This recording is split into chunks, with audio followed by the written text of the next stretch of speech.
The mother in this video has been using the principles in the parenting training for about a year. She discovered, as most parents do, that after going through the entire training once, she needed to do it again. There's always more to learn. We talk again. Just before this call, we had been texting about how she could best spend her time with the kids. Alexia, 15, Nora, 13, Aaron, 8, Eloise, 5. She's talking about hiring the older two kids to watch the younger ones because it's summertime. Tell me about your life, honey. You asked me on text this morning how much time I'm spending with the kids. Yeah. So I hired Alexia, well, Nora and Alexia, and they're watching, keeping an eye on Aaron and Eloise from 10 to 1. And then I'm just in and out. If I start to fill up tight, then I'll go take a break and come back. So I don't know how many hours that is, but it hasn't been the same every day. As far as individual time, it's like 15 minutes here, 15 minutes there. I snuggle with them in the morning, but it hasn't been a lot. So schedule it. So the night before, decide based on the calendar you already know of people where they're going to be. Decide I'm going to go on a walk with Aaron from 10:30 to 11. Okay. Then I'm going to take a break, and from 11 to 11:30, I'm going to sit and talk with Alexia. And you decide whether you do an hour at a time, whether you do 2 half hours at a time, but if you see what's coming, you're geared up for it better than sitting in your room and going, can I go do this? That makes sense. Because I'm It's like just how, anticipating, I'm like scared of it. yes, it's like a cloud hanging over you. Okay, makes sense. So Alexia and Nora, what I've been doing in the morning is I'll just ask them, do you want time today? I'll have this much time. And most of the time they say no. Just make it happen. Talk with them the night before, plan it, but this time to this time, this time to this time with this kid,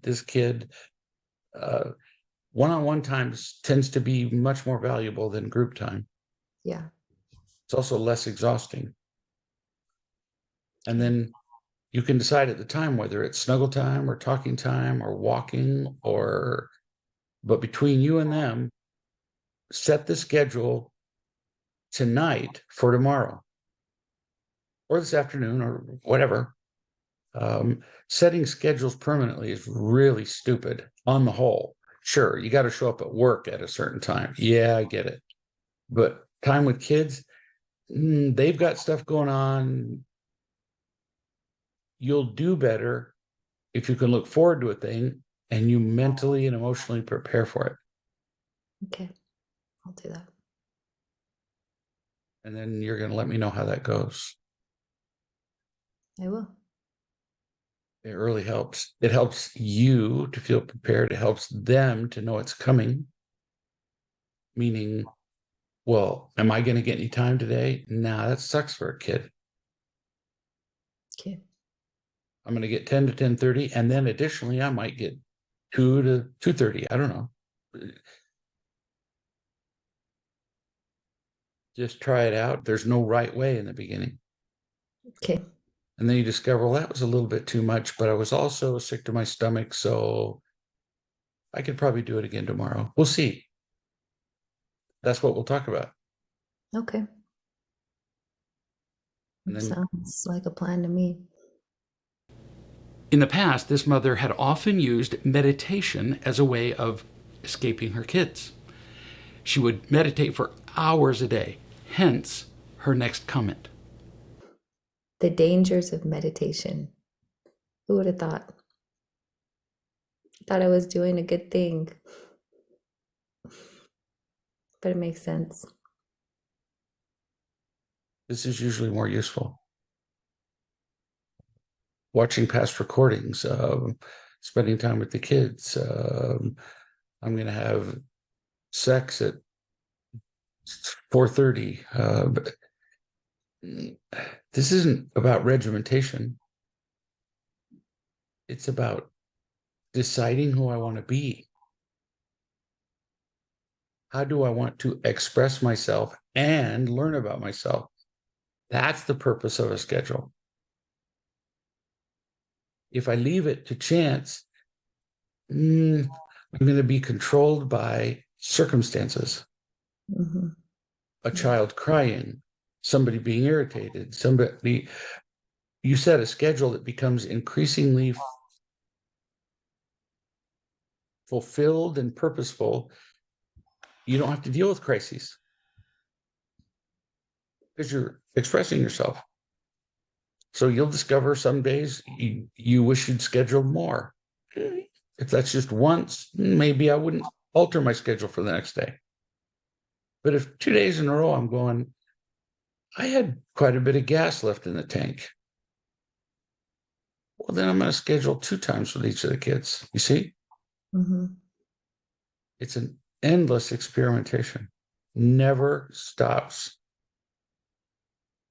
So, would you recommend that I don't have Alexia and Nora watch Aaron and Eloise anymore?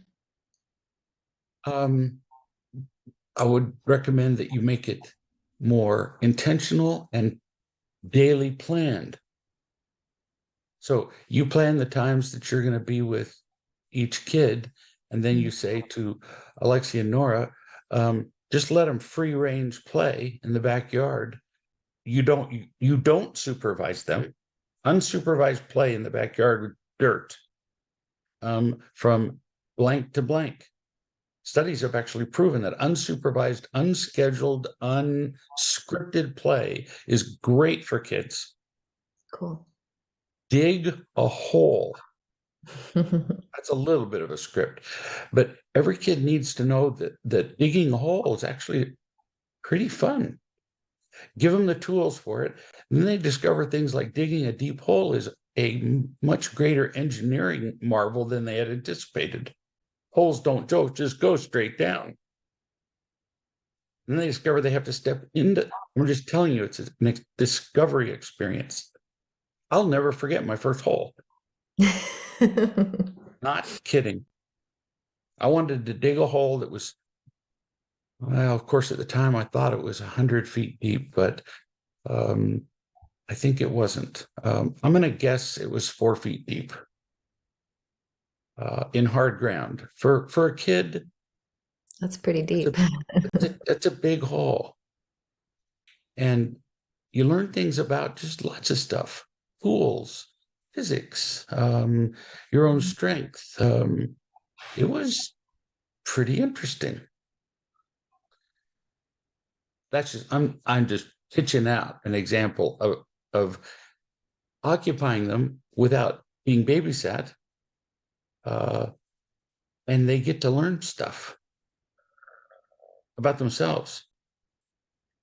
So they're They'll doing just the they'll, same they'll thing. discover that having two people dig a hole together, one in and is way faster, way more than twice as fast as one person.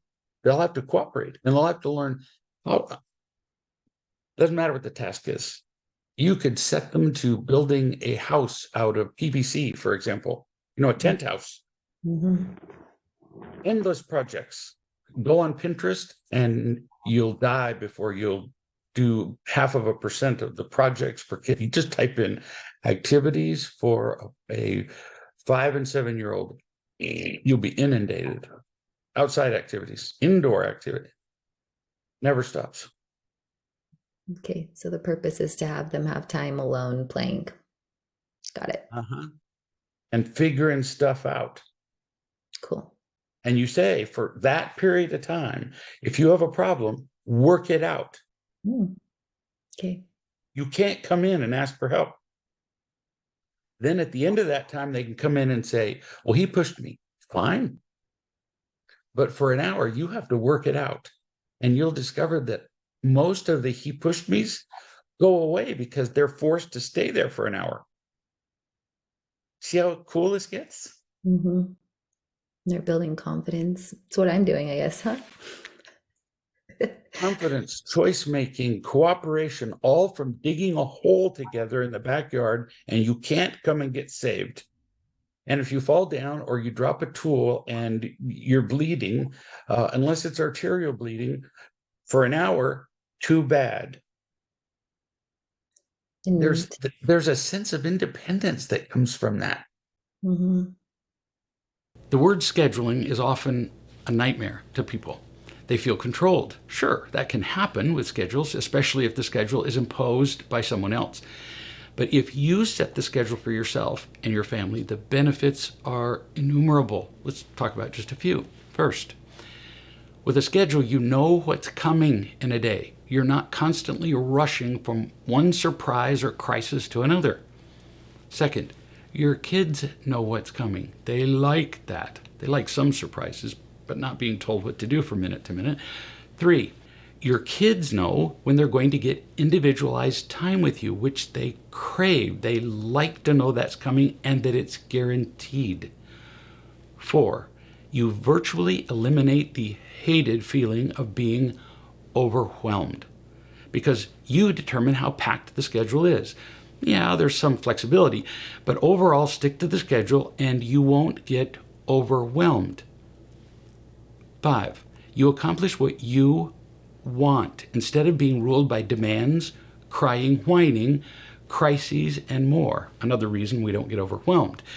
You get to express who you are instead of being jerked around by circumstances and people.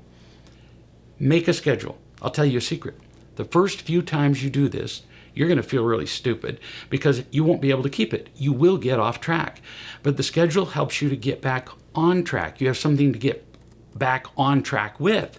And you will intentionally spend time with each child and each task that is best for them rather than simply managing crises, which is just painful.